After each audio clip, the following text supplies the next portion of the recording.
Welcome back. This week I'm going to share my story about how I got involved in group therapy, and I think that this will shed some light on why group therapy is essential for psychological growth.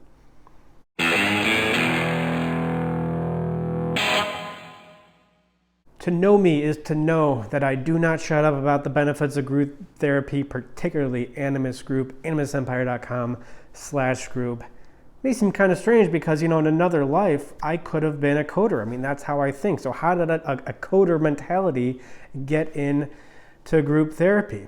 Well, I'll tell you how. It all started with Jung. I started reading Jung late teens, early 20s, and the one thing that you learn when you read a bunch of Jung is the importance of your unconscious, relating with, making it conscious, using it in a productive way through dreams, through myth. And that is how we relate with reality in the most beneficial way possible. The unconscious, this thing that you're unaware of, is ultimately in control. So it's about getting in touch with that. Again, dream analysis, myth. You see yourself in some other character, like Philoctetes, whatever. The one that I bring up all the time, the one that Jung references somewhat frequently. Oh, this is how this guy 2,800 years ago, this even fictional character 2,800 years ago, used his trauma in a healthy way. Maybe this sheds some light on how I can use my trauma in a healthy way, and I can see it easier because it's in somebody else, right? It's easier to see what's going on in somebody else, so we can incorporate it into our life in that respect. And then I went to graduate school, and it wasn't explicitly cognitive behavioral therapy, but it was kind of just assumed that cognitive behavioral therapy is the most effective. But we also learned a Rogerian, client-centered, unconditional, positive regard approach, which taught acceptance. You have a thought you don't like, accept it. You have an emotion you don't like, accept it. A behavior that you don't like, accept it, which seemed to contradict on some level the cognitive behavioral therapy approach that we were implicitly taught was the most effective, which is, you have a thought you don't like, change it. Emotion, change it. Behavior, change it. So there were these two conflicting ideas in my mind, acceptance and change.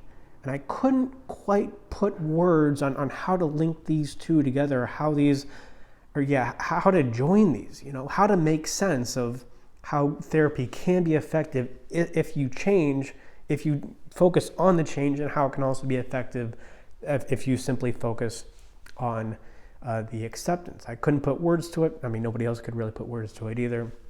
But I started to figure it out a little bit when I took an addiction seminar, and the professor told us to go to an AA meeting, an Alcoholics Anonymous meeting, just to understand how it works, because a lot of people are in it. Eventually, you're going to have a client who's in Alcoholics Anonymous or one of the 12-step groups. So go and learn how it works, just to get a better feel for it. And I did go, and I got to tell you, I was blown away. The therapeutic effect of the meeting was palpable. And I'm not even an alcoholic, but afterwards I felt calm. I felt like this could really work for the same reason why understanding myth works. It's personal myth. It's learning about other people's stories and what they go through, relating with them. And it's easier to see yourself when somebody else can talk about it and accept it, relating with them, so you can make your own unconscious conscious, and so more likely to use it in a productive way. And also, I said that Jung was my foray into psychology. That's a lie. My real foray into psychology was Predator. And this is always the sense that I got from Predator, is that it was a bunch of guys. It was essentially group therapy. It was guys in the jungle alone dealing with fear as represented by the predator. If it bleeds, we can kill it. Is that not a metaphor for fear? And of course, one of the greatest scenes, there's a bunch of great scenes, but the one that really stands out is at the end when Schwarzenegger, he has the trap set for Predator, and he's like, come on, kill me. He thinks he's tricking the fear, but the fear goes around the other way. You can't trick it, and how does he ultimately destroy Predator, i.e. the fear, is he just pummels it into submission, and then it destroys itself. Just rich, right? Rich with symbolism. But AA doesn't work. That's my Predator rant. But AA doesn't work, right? That's what we learned. And we've all seen that Penn and Teller bullshit episode. But then I started doing research, And I learned, I did a bunch of research, but 2 pieces of research that stand out in particular. The first one was on 12-step facilitation groups, which are basically AA meetings run in rehab. They are conducted, or at least supervised, by clinicians. So we know, the actual results. We know how well it works, and it works way better than any sort of cognitive behavioral therapy, motivational interviewing kind of approach. 3 times better at least. And, is it perfect? No, it's not perfect. It could be improved, but let me know that there is something going on here with 12-step groups. And also, I was part of a meta-analysis on looking at using cognitive behavioral therapy to treat obsessive compulsive disorder. And addiction is essentially obsessive compulsive disorder. And I learned that cognitive behavioral therapy for OCD was effective, but what was more effective is CBT for OCD plus group. And what was just as effective as both of these is just the group.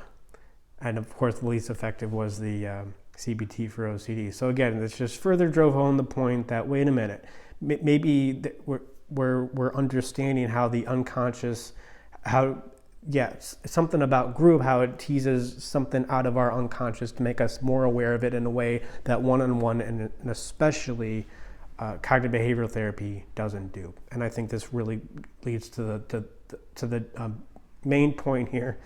Something that I talk about every once in a while is, what is even the difference? Why is psychology a different field than philosophy? Something not a lot of psychologists talk about, but I think it's essential to understanding what psychology is. And that is, philosophy tells you what to do. Right? That's what ethics is. Do this, don't do that. Live in this way, don't live in that way. What psychology is it shows you how to do it. And that's what group understands. Group is about regulating your emotion, through relating with other people, through seeing what other people go through and how you can learn from their experience, and understanding how your experience is essentially the same on an emotional level. All of our experiences are the same when you understand emotions for what they are.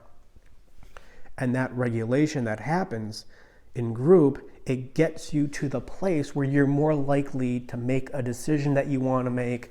If you don't like a thought, you're much more likely to be able to change that thought. If you don't like an emotion, much more likely to be able to change that emotion by changing the decisions that you make and how you relate with your unconscious, of course.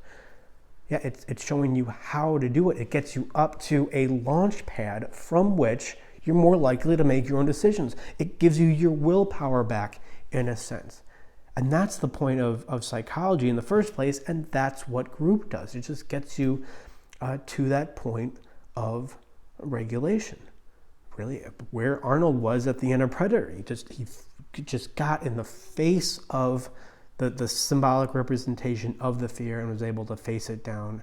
And from then, he wasn't running anymore. He wasn't running away from his issues. He was facing the issue for what it was. By the way, people always say that men are taught that it's not okay for us to express our emotions. That's what Predator was about. It's 100 minutes of men expressing their emotions, and them. You can't even say they're not manly for doing it.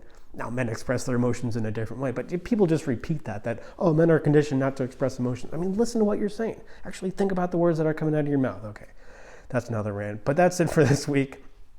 And let me just plug Animus Group, and that's what we do here at Animus Group. It is not only all the benefits that you would get from any sort of traditional group therapy, but we have a better understanding of how emotions work, so we know exactly what's happening when we are making the unconscious conscious, and we know exactly what to do to use that newfound consciousness in a productive way. And that's what leads to psychological growth. There's a specific way to talk about your emotions. There's a specific way to do a squat. Now, you can go into the gym and help yourself by doing squats or really hurt yourself if you don't do it in the right way. But here at Animus Group, here at Animus in general, we talk about how to discuss your emotions in the right way, the proper form for discussing emotions, just like there's a proper form for a squat. And I'll really end it there. Thank you guys for watching.